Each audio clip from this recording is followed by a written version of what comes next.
তো ভিডিওটো বনাবলৈ কাৰণে মই চাহ বাগিচাৰ মাজলৈ আহিছোঁ কাৰণ ভিডিওটো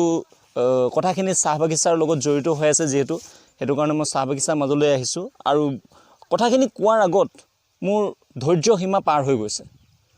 কাৰণ ইমান নিৰ্লজ্জ ইমান নিষ্ঠুৰ এনেকুৱা মানুহ প্ৰজাতিটো এনেকুৱা হ'ব পাৰেনে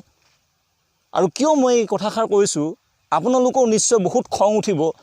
মই এই ভিডিওটো চোৱাৰ পাছত তো তাৰ আগতে আমি এটা ভিডিও ক্লিপ চাই লওঁ যে মই কি বিষয়ত কথাটো ক'বলৈ গৈ আছোঁ এটা শিশুৰ ডেড বডি ওলালে আজি ইয়াত ৰেপ কৰা 14 বছৰীয়া ছোৱালীক ইয়াত ৰেপ কৰি বান্ধি থৈছে দুদিন ধৰি আৰু ৰেপিষ্ট নিজে যিজন ধৰ্ষণকাৰী তেওঁ আকৌ ইয়াৰ পৰা ওলাই যাওঁতে উদ্ধাৰ মানে মাকে তাত পাই পেলাই ধৰিছে এইটোতো সাংঘাতিক কথা মানে এনেকুৱা ধৰণৰ ঘটনা যদি ঘটিবলৈ হয় তেনেহ'লে মানুহ কেনেকৈ জীয়াই থাকিব আমিতো আচৰিত হৈছোঁ আৰু এতিয়া কি ক'ম মানে এইটো কথা ভাষাই একো ক'বলৈ আমাৰ একো উপায়ে নাই আচলতে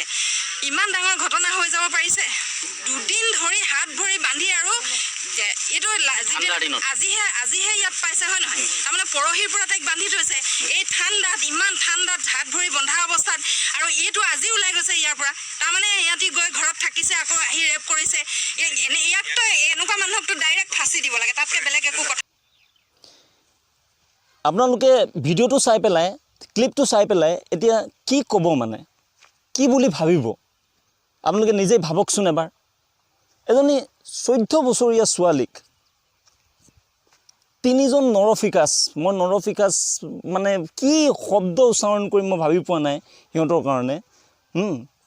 কেনেকৈ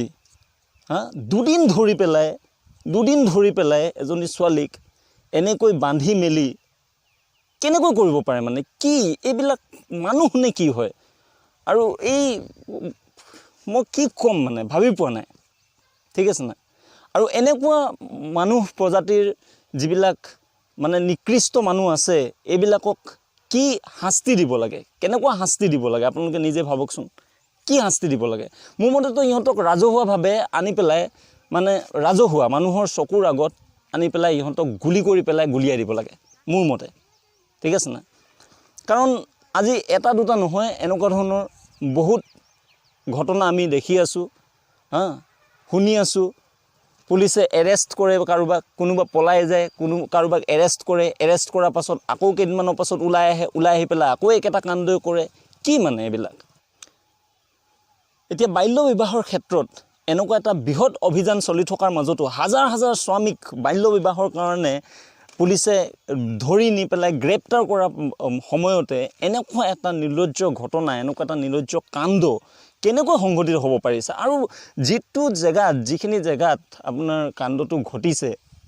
দেখা গৈছে যে আপোনাৰ বাগিচা এখন আছে আৰু চাৰিওদিশে গাঁৱৰ মাজত এজনী ছোৱালীক 14 বছৰীয়া এজনী ছোৱালীক এনেকৈ মানে কেনেকৈ কৰিব পাৰিছে ভাবি পেলাই বহুত দুখ লাগিছে আৰু নিজকে মানুহ বুলি ক'বলৈ কাৰণে একচুৱেলি লাজ লাগিছে বহুত লাজ লাগিছে নিজকে মানুহ বুলি ক'বলৈ কাৰণে যে মানুহ এনেকুৱা ধৰণৰ কেনেকৈ হ'ব পাৰিছে ইমান নিষ্ঠুৰ ইমান নিৰ্লজ্জ এইবিলাকৰ কাৰণে চৰকাৰে এখন আইন আনিব নোৱাৰেনে যে যেনেকৈ মানে ইহঁতক এৰেষ্ট কৰে যেনেকৈ ধৰা পৰে ডাইৰেক্ট শ্বুট কৰা এটা মানে আইন এখন আনিব নোৱাৰেনে ডাইৰেক্ট শ্বুট কৰি দিয়া তেতিয়াহে যদি মানুহ এটা কথা আছে না আমি হেলমেটটো তেতিয়া পিন্ধা হৈছে যেতিয়া নেকি হাজাৰ টকা যেতিয়া ফাইন লগাইছে হয়নে নহয় হাজাৰ টকা ফাইন লগোৱাৰ পাছতহে আমি হেলমেট পিন্ধিবলৈ আৰম্ভ হৈছে তো আমাৰ সমাজখনেই এনেকুৱা যে যেতিয়ালৈকে ভয় নোসোমায় না তেতিয়ালৈকে সেই কাণ্ডটো আমাৰ সমাজত মানুহে মানে চিৰিয়াছলি নলয় সেইটো কাৰণে ৰাজহুৱাভাৱে শ্বুট কৰিব পৰা ৰাজহুৱাভাৱে এনকাউণ্টাৰ কৰিব পৰা যদি এখন আইন থাকিলে হ'লে মোৰ সম্ভৱ মানুহে চবেই নিজৰ জীৱনটোকতো চবেই মানে ভাল পায় নিজৰ জীৱনটো চবেই পচন্দ কৰে সেইটো কাৰণে নিজৰ জীৱনটো কেতিয়াও হেৰুৱাব নিবিচাৰে আৰু তাৰ কাৰণে হয়তো কেতিয়াও এনেকুৱাখিনি কাম নকৰিব হয়নে নহয় মোৰ মানে ভাষা নাই ক'বলৈ কাৰণে মোৰ বহুত খং উঠি আছে আৰু বহুত বেয়া লাগিছে মানে আৰু ছোৱালীসকলকো এটা মানে কি ক'ম মানে তো চৰকাৰলৈ বিনম্ৰ অনুৰোধ